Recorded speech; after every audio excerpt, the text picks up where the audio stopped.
టెట్కు prepare అయ్యే మిత్రులకు, సోదర ఉపాధ్యాయులకు వర్గ సమీకరణాలు అనే టాపిక్కు సంబంధించినటువంటి ముఖ్యమైన భావనలు మరియు కొన్ని సమస్యలను మీకు పరిచయం చేసే ప్రయత్నం చేస్తాను. సో టాపిక్ పేరు వర్గ సమీకరణాలు, క్వాడ్రాటిక్ ఈక్వేషన్స్. సో వర్గ సమీకరణం యొక్క సాధారణ రూపం వచ్చేసి మనకి ax² + bx + c = 0 రూపంలో ఉంటుంది. ఇక్కడ x² గుణకమైనటువంటి a శూన్యేతరమై a ≠ 0 కావాలి. ఇలాంటి ఈ వర్గ సమీకరణానికి రెండు మూలాలు అంటే రెండు రూట్స్ ఉంటాయి. వీటినే బహుపదులలో సంబంధించి శూన్య విలువలను కూడా పిలుచుకుంటాం. సో ఆ రెండు మూలాలు ఒకటి ఆల్ఫా ఒకటి బీటా అనుకున్నట్లయితే వాటి మూలాల మొత్తాన్ని మనం ఆల్ఫా ప్లస్ బీటా అంటే sum of the roots alpha plus బీటాను -b/a, ఇక్కడ b అంటే కోఎఫిషియంట్ ఆఫ్ x గుణకం, a అంటే x² గుణకంగా తీసుకోవాలి. అదేవిధంగా మూలాల లబ్ధం వచ్చేసి ఆల్ఫా ఇంటూ బీటా అంటే c/a, ఇక్కడ c కాన్స్టెంట్ స్థిర పదము మరియు a x² గుణకం. ఇవన్నీ కూడా ఈ వర్గ సమీకరణంలోకి సంబంధించినటువంటి విషయాలు. సో ఇక్కడ మనకి మూలాల మొత్తము మరియు మూలాల లబ్ధానికి సంబంధించినటువంటి రెండు ముఖ్యమైనటువంటి ఫార్ములాస్గా మనం వీటిని తీసుకోవాలి. సో ఇక్కడ మనకి ఆల్ఫా కామా బీటాలు మూలాలుగా ఉన్నటువంటి వర్గ సమీకరణం రాయమంటారు. వర్గ సమీకరణం ఎలా ఉంటుందని అడుగుతారు. అప్పుడు మనకి ఆల్ఫా బీటాలు మూలాలుగా ఉన్నటువంటి వర్గ సమీకరణం, దానికి మనం x² minus alpha plus beta అంటే మూలాల మొత్తము into x plus alpha into beta మూలాల లబ్ధం = 0గా రాసుకుంటాం.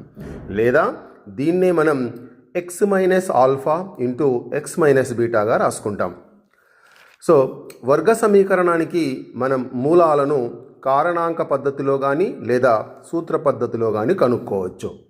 మనకి ఇక్కడ సూత్ర పద్ధతి గురించి చూసినట్లయితే so x = -b ±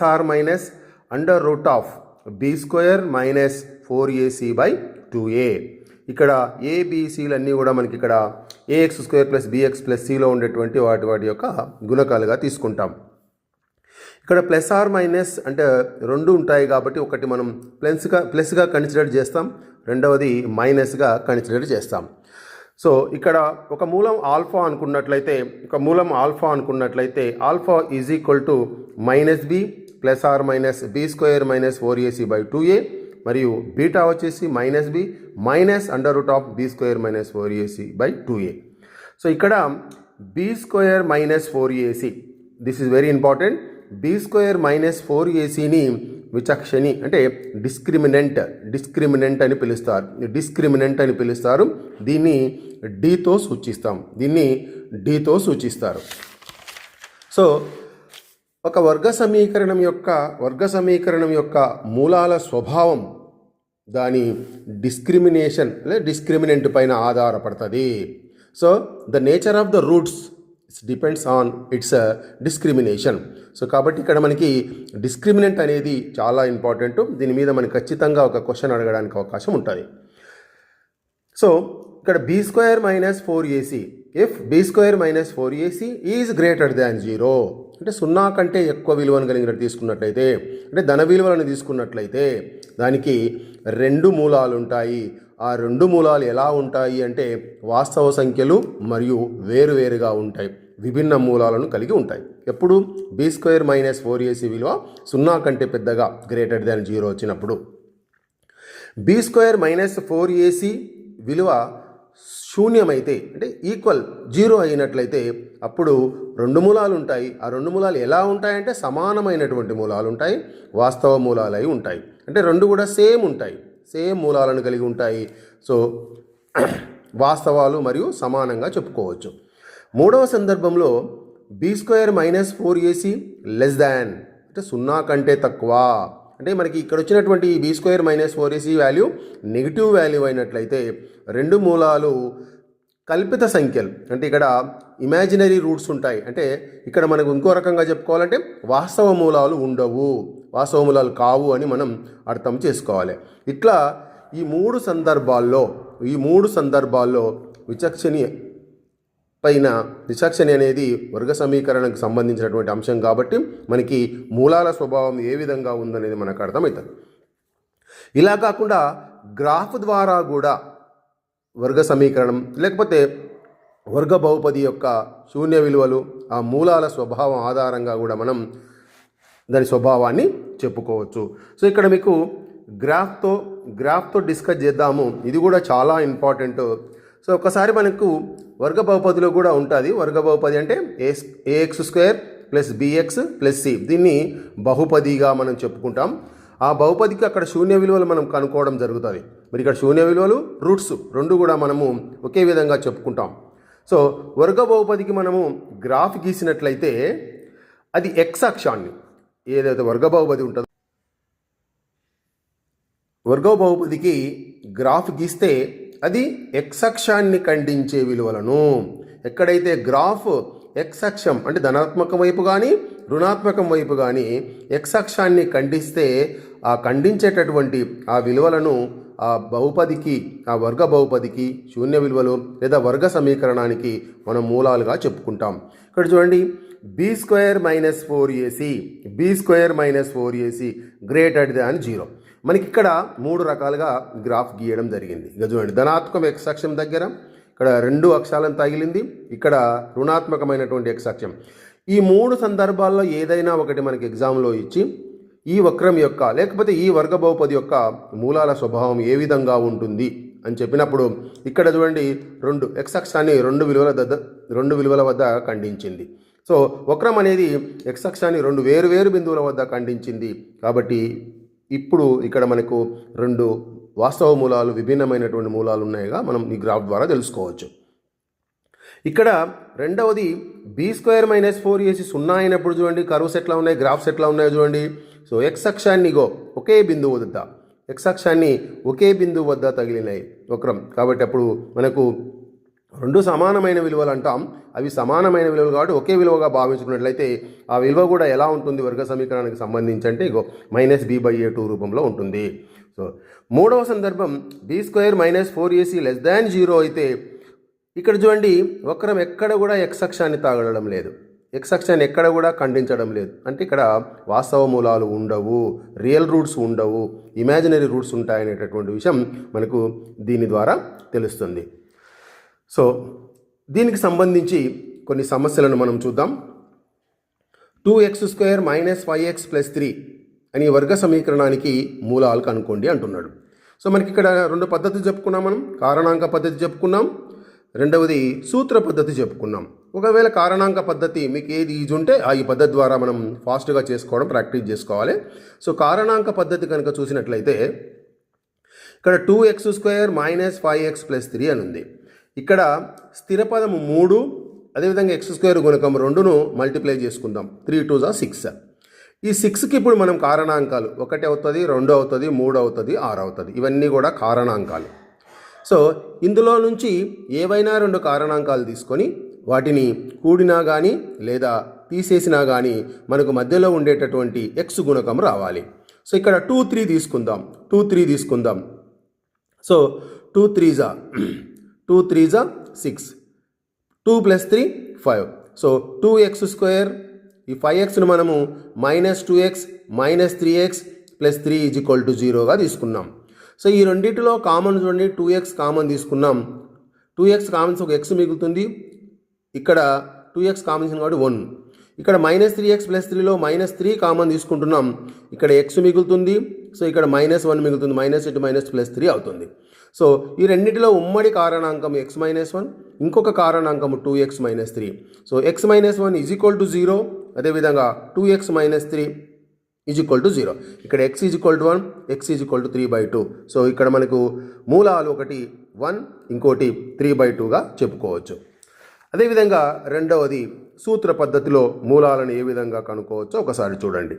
x² + 2x - 143కి మనం సూత్రాన్ని ఉపయోగించి, అంటే ఈ మూలాల సూత్రాన్ని ఉపయోగించి మనం ఏ విధంగా కనుక్కున్నామో చూడండి. సో ఏబిసి విలువలు రాసుకున్నాం వర్గ సమీకరణంలో. సో మూలాల సూత్రం వేసుకున్నాం మనం. x = -b + r - (b² - 4ac/2a) వేసుకున్నాం.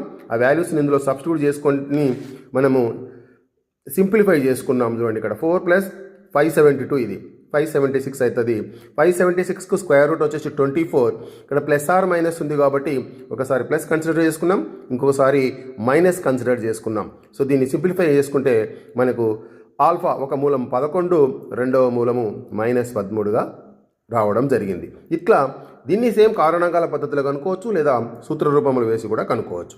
సో ఇది పోయినసారి టెట్లో వచ్చిందండి ఈ క్వశ్చన్. -1, 6 మూలాలు కాగలిగిన వర్గ సమీకరణాన్ని రాయండి. మనం ముందు చెప్పుకున్నట్టుగా సూత్రం చెప్పుకున్నాం. ఒకటి ఆల్ఫా అనుకున్నాం, ఒకటి బీటా అనుకున్నాం కదా. x² - మూలాల మొత్తం అంటే alpha + beta × x + alpha beta. ఇది ఫార్ములా. మూలాలు ఇచ్చినప్పుడు ఇది ఫార్ములా.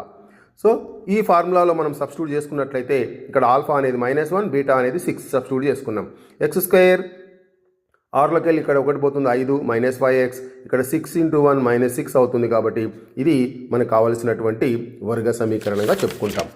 సో అలాగే 3x² - 7 = 0 వర్గ సమీకరణానికి మూలాల మొత్తము రాయమంటున్నాడు. ఆల్ఫా + బీటా విలువ ఎంత అంటున్నాడు. సో ఆల్ఫా + బీటా అంటే ఇక్కడ ఏబీసీలు రాసుకోవాలి. ఇక్కడ బి లేదు, ఎక్స్ గుణకం లేదు, 0 అవుతుంది. కాబట్టి -b/a సూత్రాన్ని వాడుకుంటాం. -b లేదు కాబట్టి 0/3 అంటే 0గా రాసుకుంటాం. అట్లా ఇంకొక లెక్క చూడండి, ఇది ఇంపార్టెంట్ లెక్క. ఇలాంటి లెక్కలు అడుగుతారు. ax² + bx + cకి ఆల్ఫా బీటాలు మూలాలైతే 1/α + 1/β విలువ ఎంత, లేదా 1 + α × 1 + β విలువలు ఎంత అని అడుగుతారు. సో దీని నుంచి మనం ఫస్ట్ ఆల్ఫా + బీటా రాసుకుంటాం, ఆల్ఫా × బీటా రాసుకుంటాం. ఇప్పుడు వాడు అడుగుతున్నది 1/α + 1/β అడుగుతా ఉన్నారు కాబట్టి ఇక్కడ మనం దీనికి ఎల్సిఎం తీసుకుంటే ఆల్ఫా + బీటా ఆల్ఫా బీటా అవుతుంది. ఇక్కడ ఆల్ఫా + బీటా అంటే -b/a, ఆల్ఫా × బీటా అంటే c/a, ఏ క్యాన్సిల్ అయిపోతే -b/a మిగులుతుంది. అట్లా ఇక్కడ చూడండి, ఇది సేమ్ ఇదే లెక్కకు 1 + α × 1 + బీటా కదా, 1 మల్టిప్లై చేస్తాను, ఎక్స్పాండ్ చేసుకుంటాం దీన్ని. 1 × beta, alpha × 1 alpha, alpha beta మల్టిప్లికేషన్లో 1. ఇది మూలాల మొత్తంగా కనబడుతుంది, ఇది మూలాల లబ్ధంగా కనిపిస్తుంది.